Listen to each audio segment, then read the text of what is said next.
कैसे हैं बच्चों आप लोग का फिर से स्वागत है रसायन फन में। और आज क्लास 9th की 5वीं भाग होगी, यानी कि पार्ट 5, परमाणु और अणु की।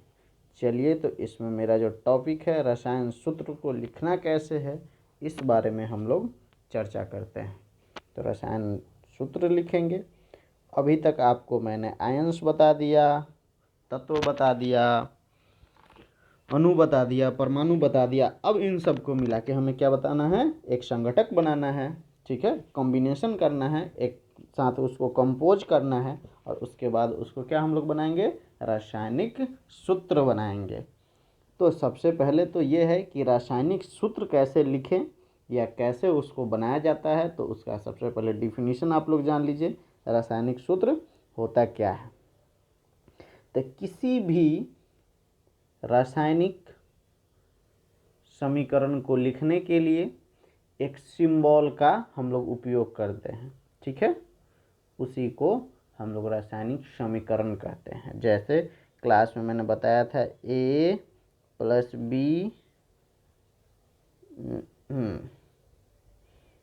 Gives C।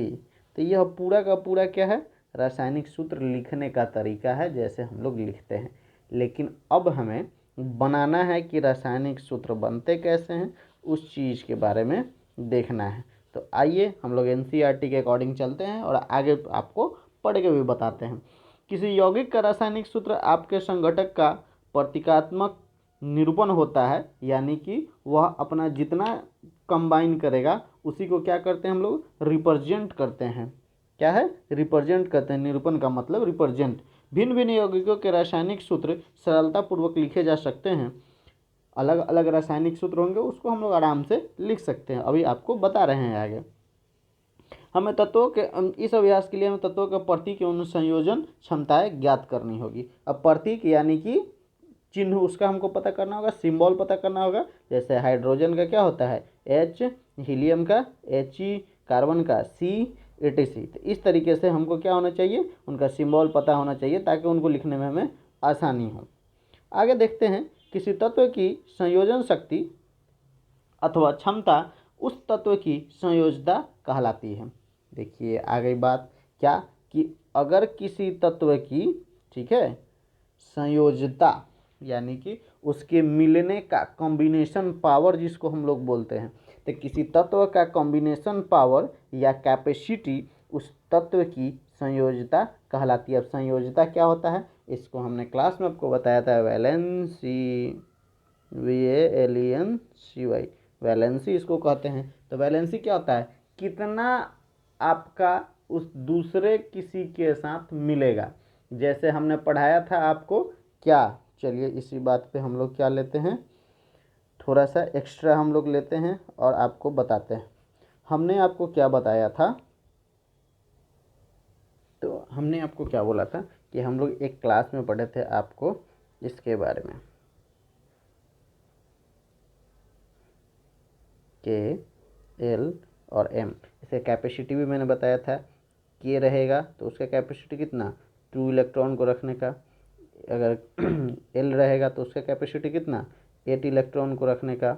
और अगर M रहेगा तो इसका कैपेसिटी कितना, 18 इलेक्ट्रॉन को रखने का। इसी तरीके से आगे अगर जाएंगे N पे तो वो 32 इलेक्ट्रॉन को रखने का कैपेसिटी होता है।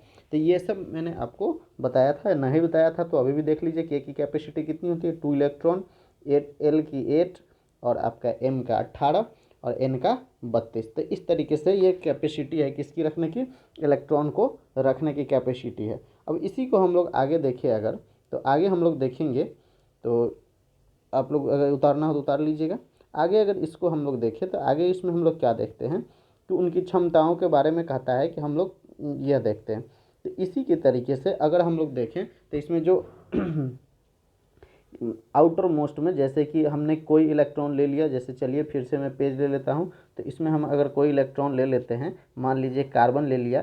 कार्बन कितना नंबर पे आता है, 6 नंबर पे आता है। तो आपका K सेल, L और M सेल, ठीक है।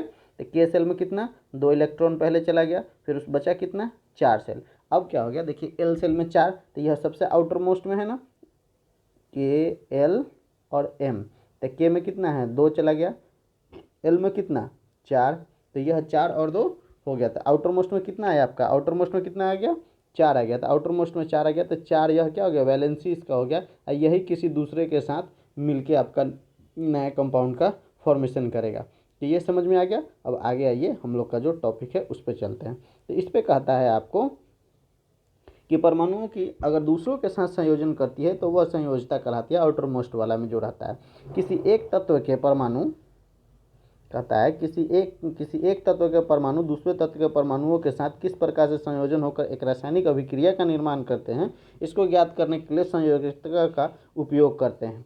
तो हम लोग क्या देख रहे हैं कि वैलेंसी का उपयोग किस लिए हो रहा है, सॉरी वैलेंस इलेक्ट्रॉन किस लिए हम देख रहे हैं, या वैलेंसी हम लोग क्यों देख रहे हैं, हम लोग इसलिए देख रहे हैं ताकि हमारा जो बनाना है अभी नया रासायनिक सूत्र उसको हम लोग क्या करें आपस में बैलेंस कर सके। तो यह किस पे डिपेंड करेगा, तो यह परमाणुओं की क्षमता पे डिपेंड करेगा, कितना नंबर ऑफ परमाणु हम लोग ले रहे हैं। ठीक है, तो इसके कहता है कि परमाणु की संयोजकता को उसके हाथ अथवा भुजा के रूप में विचार किया जाए। अब कहता है कि अगर मान लीजिए हम परमाणु को देखें तो कह सकते हैं कि अगर मनुष्य का आपका किसी तत्व के परमाणु की संयोजकता को उसके हाथ को रिप्रेजेंट करता है। तो हाथ को क्या रिप्रेजेंट करेगा, जैसे उदाहरण के लिए आपके पास कितना हाथ है, 2 हाथ है, आपके पास 2 हाथ है ना, कि जो ज़्यादा है 2 हाथ है।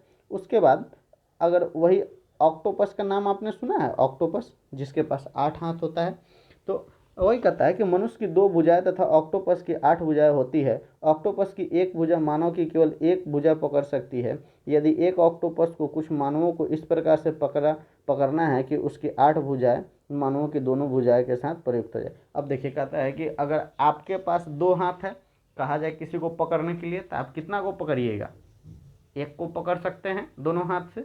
और वही ऑक्टोपस को अगर कहा जाए पकड़ने के लिए तो उसके पास कितना हाथ है, 8 हाथ है, और आपके पास 2 हाथ है। तो आपका वह 2 हाथ आराम से 2 से पकड़ लेगा। तो कितना हाथ वो पकड़ लेगा, कितना आप लोग को पकड़ लेगा, 4 लोग को एक साथ वह पकड़ लेगा। तो इस तरीके से हम देखते हैं कि वह एक बार में 4 लोगों को पकड़ सकता है। अब जैसे कि अगर सारणी के कुछ ऊपर में दिया हुआ है तो इसके बारे में हम लोग थोड़ा सा आगे चल के बात करेंगे, लेकिन अभी थोड़ा सा देख लेते हैं नीचे।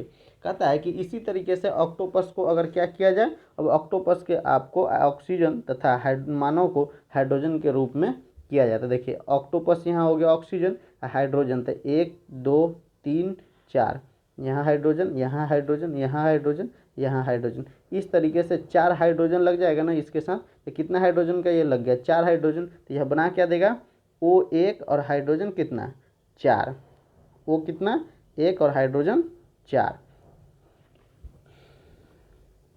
तो O और H4 का निर्माण यह कर देगा इस तरीके से। अगर इसी को हम आगे अगर देखें तो कहता है कि कुछ नियम है जो लिखने में आपका रसायन सूत्र लिखिएगा तो ये उसमें आपका उपयोगी होगा।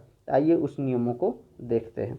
सबसे पहले आयंस की बात करें तो आयंस में हमने आपको बता दिया था पूरा कि आयंस क्या होता है, कि वह चार्ज होता है किसी भी एलिमेंट का, जो आपका परमाणु है उसका चार्ज होता है, जैसे Na प्लस। अब सबसे बड़ी समझने की चीज़ है कि यह कहाँ से आया और Cl माइनस यह कहाँ से आया। तो आज आइए आपको ये भी क्लियर कर देते हैं। चलते हैं हम लोग टेक्स्ट में। अब यहाँ आ गए तो देखिए वही चलेगा K11, तो यहाँ पे हमने दिया KLM, ठीक है। कौन सा कंपाउंड लिया, सोडियम ले लिया, सोडियम ले लिया। सोडियम कितना KLM, ठीक है। के में कितना 2, एल में कितना 8, तो 8 और 2 10, बच कितना गया बाहर में 1। तो देखिए तो क्या यह 8 और 10 आराम से इसमें फुल हो जा रहा है। इसका 2 कैपेसिटी हो गया, इसका कैपेसिटी कितना 8, तो यह भी इसमें फुल हो गया। बच कितना गया 1 ना, तो वैलेंसी क्या हो गया, वैलेंसी इक्वल टू 1। अब देखिए ये 8 और 1 आउटर मोस्ट में बचा है, तो यह एक्स्ट्रा है कि कम है, तो 8 और 2 10 पूरा कंप्लीट होने के बाद एक ज़्यादा, तो इसको अभी प्लस लेके आपके लिए अभी इतना ही लेके चलते हैं कि अगर ज़्यादा है 8 से तो इसको एक प्लस ले लेंगे, कम रहेगा 8 से तो उतना माइनस ले लेंगे। इसी तरीके से हम चलते हैं Cl, ठीक है। क्लोरीन कितना नंबर पे 17 नंबर पे, अब क्लोरीन 17 नंबर पे है तो लिखिए 2 8 8 और 2 10 और यह कितना हो जाएगा 7 17। अब देखिए 8 से कितना कम है तो 8 माइनस 7 इक्वल टू 1, तो कितना हो गया 1 बच गया ना, तो यह माइनस में आ जाएगा। क्यों? क्योंकि यह 8 से कम है। यह एक नियम है ऑक्टेट रूल जिससे आपको पढ़ना है, तो उसके बारे में हम लोग चर्चा करेंगे। तो यह -1 हो गया। तो अब देखिए तो क्या सोडियम पे 1 ज़्यादा है तो उसको +1 लिख सकते हैं, दिखा सकते हैं ना कि 1 इसमें एक्स्ट्रा है। और Cl माइनस यानी कि इसमें 1 क्या है अभी कमी है। तो किसी भी चीज़ को बैलेंस करने के लिए हम क्या करते हैं, लेते हैं क्या, ज़्यादा या कम करने के लिए क्या करते हैं, उसमें एक दूसरे को मिला देते हैं। तो आइए इसको मिला देते हैं।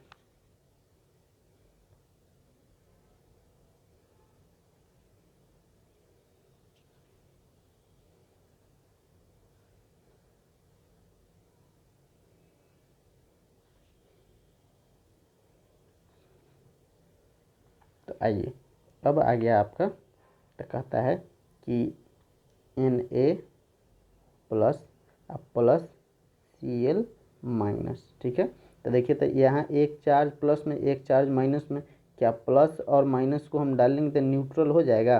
केमिस्ट्री में यह तो हमने आपको पढ़ाया था। तो यह अब क्या हो जाएगा न्यूट्रल। तो Na प्लस और Cl माइनस को एक साथ लिखते हैं। न्यूट्रल नहीं भी करेंगे तो एक चीज़ याद रखिए कि हम इस चार्ज को अगर एक एक रहे, एक एक चार्ज दोनों पे रहे तो उसको लिखने का ज़रूरत नहीं है। अगर एक से ज़्यादा रहेगा तब हम लोग लिखते हैं। जैसे उदाहरण के लिए पानी ले लेते हैं, क्या पानी, तो पानी लेंगे तो क्या हो जाएगा H2O। देखिए 2 हाइड्रोजन और 1 ऑक्सीजन, तो दोनों के लिए लिख रहे हैं ना कि यहाँ पे 2 है, ऐसे एक एक है इसलिए इसको नहीं लिख रहे हैं। तो यहाँ तक तो क्लियर हो गया आपका। आयंस का क्लियर हुआ कि नहीं, आयंस तो क्लियर हो जाना चाहिए। आयंस क्लियर, कोई दिक्कत।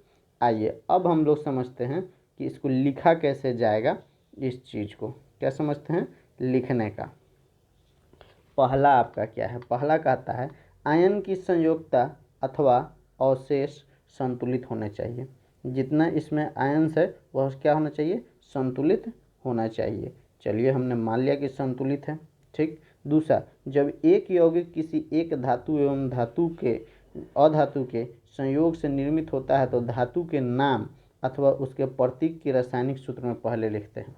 ये भी हमने मान लिया कि जब हम यौगिक बनाएंगे तो उसमें धातु और अधातु मिलाएंगे तो उसका निर्माण जब बन जाएगा तो उसमें धातु के नाम से उसका प्रतीक लिखेंगे, यानी कि धातु का नाम से ही उसको जाना जाएगा। जैसे सोडियम मेटल को हम लोग जानते हैं कि सोडियम क्या है, मेटल है, धातु है।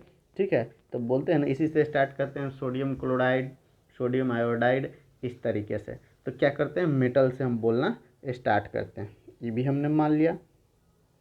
ठीक है, देखिए वही सब दिया है, sodium chloride, sodium iron sulphide वगैरह ये सब।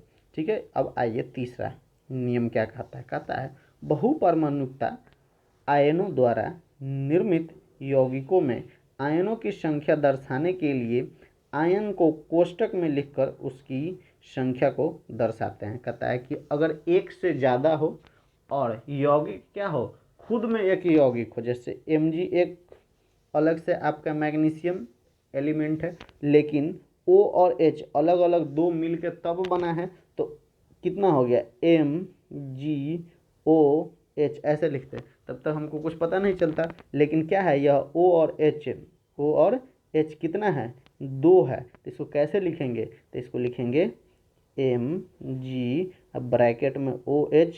ठीक है, कितना मॉलिक्यूल, 2 मॉलिक्यूल। तो इस तरीके से यह सही लिखने का तरीका है। यह 3 आपका NCERT के अकॉर्डिंग था। अब मैं 2 आपको और अपने तरफ से बता देता हूँ, इसको ध्यान से सुनिएगा और अगर हो सके तो लिख भी लीजिएगा। ऐसे नोट्स जो हम आपको दिला देंगे टेलीग्राम ग्रुप पे, तो वहाँ से आपको ये सब लिखा हुआ मिल जाएगा। कहता है कि सबसे पहले तत्वों के परमाणुओं के चिन्ह को लिखा जाता है। ठीक है, वह चीज़ मैंने यहाँ भी बता दिया। दूसरा, अब इन चिन्हों के नीचे इनकी संयोजकता वैलेंसी को लिखा जाता है। ठीक है, देखिए किस तरीके से मैं आपको दिखाता हूँ।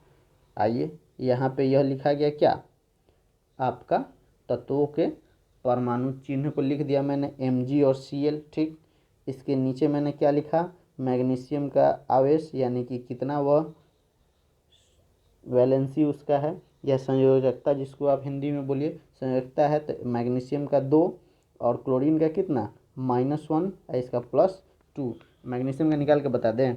मैग्नीशियम का आपका होता है Mg कितना नंबर पे 12 नंबर पे। तो देखिए 2 KCl में KLM 2 चला गया, 8 चला गया, आउटर मोस्ट में कितना बचा 2 बच गया। तो यह कहाँ चला जाएगा 2 प्लस में चला जाएगा, 2 प्लस में गया तो मैग्नीशियम का 2 प्लस क्लोरीन का 1 माइनस। ठीक है, कोई दिक्कत इसमें। अब आइए इसी तरीके से अगर हम आगे तीसरा नियम देखें तो कहता है कि अब संयोजकता परमाणुओं की संयोजकताओं को क्रॉस करते हैं, एक दूसरे का क्या कर रहे हैं क्रॉस कर रहे हैं, क्या कर रहे हैं क्रॉस कर रहे हैं। तथा उसके बाद क्या करते हैं, पहला परमाणु दूसरे परमाणु की संयोजकता, यानी कि पहला परमाणु का जो वैलेंसी है दूसरे परमाणु की वैलेंसी को क्या करेगा ग्रहण कर लेगा, और पहला किसका दूसरे का ग्रहण कर लेगा। इस तरीके से हम कहते हैं कि यह बनता है। इसको आगे भी हम समझा रहे हैं। कहने का मतलब है कि जो आपका सबसे पहले बनेगा जिसका आइए यहाँ पे यह देखिए एल्युमिनियम का +3 ऑक्सीजन का 2 माइनस। अब देखिए इसका जो एल्युमिनियम का क्या है यहाँ +3 होना चाहिए, तो एल्युमिनियम का मेरे हिसाब से तो इसको ऐसे होना चाहिए ना 3 और O2 होना चाहिए, लेकिन ऐसा नहीं होता है। क्या हम करें कि क्रॉस करवाएंगे, क्या करवाएंगे क्रॉस कराएंगे, तो यह बिल्कुल गलत है। इसको क्या करते हैं एल्युमिनियम के साथ कौन जाएगा, तो एल्युमिनियम के साथ आपका एल्युमिनियम के साथ आपका देखिए और ऑक्सीजन के साथ देखिए तो हम कहें कि क्रॉस करवाइए, तो अब कह रहा है कि क्रॉस करवाइए, तो 2 -2 किसके साथ जाएगा एल्युमिनियम के साथ। ठीक है, कोई दिक्कत। और ऑक्सीजन के साथ कौन जाएगा +3। तो क्या Al2O3 यह क्रॉस से बन गया कि नहीं। तो इस तरीके से यह परमाणु सूत्र बनता है। अब कोई दिक्कत इसमें, हम मेरे हिसाब से तो कोई दिक्कत नहीं होना चाहिए। और तीसरा अगर हम कहें या इसके बाद अगर कोई आपको और उदाहरण हो तो और भी उदाहरण आप लिख के देख सकते हैं। आइए नेक्स्ट स्टेप में चलते हैं। यह तो आसान आसान वाला था सब, इसलिए बता दी। इसमें थोड़ा सा एक आपको मैंने एग्जाम्पल जैसे बताया था, क्या बताया था कि बहु परमाणु आयनों वाले यौगिक होंगे तब क्या करेंगे हम। जैसे आपको MgOH का होल ट्वाइस दिखाए थे मैं, उसी को अब आइए देखते हैं। यहाँ पे कहता है बहुपरमाणिक, तो बहुपरमाणिक कौन सा हो गया, तो देखिए Na यह तो सिंगल है।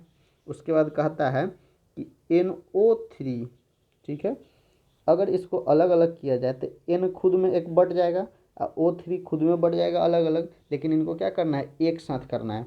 एक साथ कीजिएगा तो सोडियम का तो +1। अब NO3 का हमको कैसे पता चलेगा वैलेंसी, तो इसका निकाल के हमको देखना पड़ेगा, और यह निकालने के लिए आपको और भी थोड़ा सा जानना पड़ेगा, जिसको हम नेक्स्ट चैप्टर में वैलेंसी जब पढ़ाएंगे तो उस समय आपको पूरा क्लियर कर देंगे। इसका -1 हो जाएगा, ठीक है, -1 हो जाएगा। अब आइए यह किसके साथ क्रॉस करेगा, तो यह आपका हो गया। अब इस दोनों को क्या करना है क्रॉस करना है। देखिए ध्यान से देखिएगा, कुछ इसमें ज़्यादा नहीं है। इसको इसके साथ क्रॉस, इसका इसके साथ क्रॉस, ठीक है। 1 1 है तो हम क्या बोले लिखिएगा तब भी चलेगा, नहीं लिखिएगा तब भी चलेगा। तो नहीं लिखेंगे तो सोडियम NO3, तो NO3 हो गया कि नहीं, कोई दिक्कत, कोई दिक्कत नहीं। इस तरीके से हम सोडियम नाइट्रेट का फॉर्मूला बना सकते हैं। तो यह बहु परमाणु वाला भी हो गया, और आपका सिंगल परमाणु का जो रहेगा उसका भी सिंपल का भी हो गया। इसी तरीके से कैल्शियम ऑक्साइड का भी आप कर सकते हैं, इसको भी करके बता दें। देखिए कैल्शियम हाइड्रोक्साइड का कैसे करते हैं, कैल्शियम, ठीक है, कैल्शियम आपका हो गया 20 नंबर पे, ठीक है, कैल्शियम को तो देखिए 2 8 KLM। अब 8 2 10 कितना चाहिए हमको 10 चाहिए, तो यहाँ पे 10 मैंने लिखा। लेकिन अब इसके बाद हमको चाहिए कितना, तो 18 पूर्णा चाहिए, तो 18 में लेके हम यहाँ पे बगल में 8 है तो इसको 8 कर लेते हैं। क्या कर लेते हैं 8 और 2 में बांट लेते हैं क्योंकि आसान रहेगा। तो 2 8 8 और उसके बाद आउटर मोस्ट में N में कितना बच गया 2। तो इस तरीके से अगर हम देखें तो क्या देख रहे हैं कि बाहर में कितना बच रहा है, 2, तो 2 बच रहा है तो +2। उसी तरीके से OH का कितना -1 होता है। यह आपको थोड़ा सा याद अभी रखना पड़ेगा, बाद में हम इसको क्लियर कर देंगे। तो यह आपका क्रॉस हो जाएगा, तो हुआ क्या, देखिए कैल्शियम का +2, ऑक्सीजन का -1, दोनों क्रॉस गया एक दूसरे का। तो अगर यह क्रॉस गया तो Ca ओनली, और OH का क्रॉस गया तो होल का 2, तो यानी कि यह हो गया Ca। अब ब्रैकेट स्टार्ट करेंगे, OH लिखेंगे, फिर ब्रैकेट बंद करेंगे, कितना के साथ, 2 के साथ। तो इस तरीके से हम परमाणुओं के क्या लिख सकते हैं, आपको आराम से रासायनिक एक साथ करके हम रसायन को लिख सकते हैं। और इसी को रासायनिक सूत्र कहिए या रासायनिक सामंजस्य कहिए। आपस में एक दूसरे का क्या कर रहे हैं, यह यौगिक बना रहे हैं, तो किस तरीके से सामंजस्य करके मिल के एक दूसरे का बना रहे हैं। तो इस तरीके से हम इसको बनाते हैं।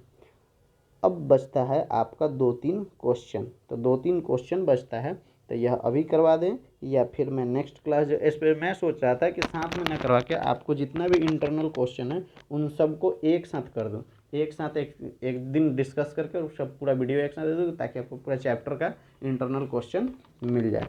तो उसको मैं करवा दूंगा। और यहाँ पे देखिए उदाहरण के लिए आप देखना चाहते हैं तो यहाँ पे देख सकते हैं कि इसका आप निकाल सकते हैं, कैसे कैसे निकाला है। कहता है जल H2O के सापेक्ष आणविक द्रव्यमान का परिकलन कीजिए। तो नाइट्रिक अम्ल दे दिया है, उसको आपको निकालना है। तो हाइड्रोजन कितना है इसमें, तो 1 हो जाता है, ऑक्सीजन का 16 हो जाता है। तो इस तरीके से आप निकालिएगा तो वो उसका भी निकल जाएगा। ऐसे इसके बारे में हम और आपको डिस्कस कर देंगे। तो आज के लिए इतना ही रहने देते हैं, फिर हम लोग नेक्स्ट क्लास में मिलेंगे, यानी कि कल मिलेंगे तो आगे का डिस्कस करेंगे।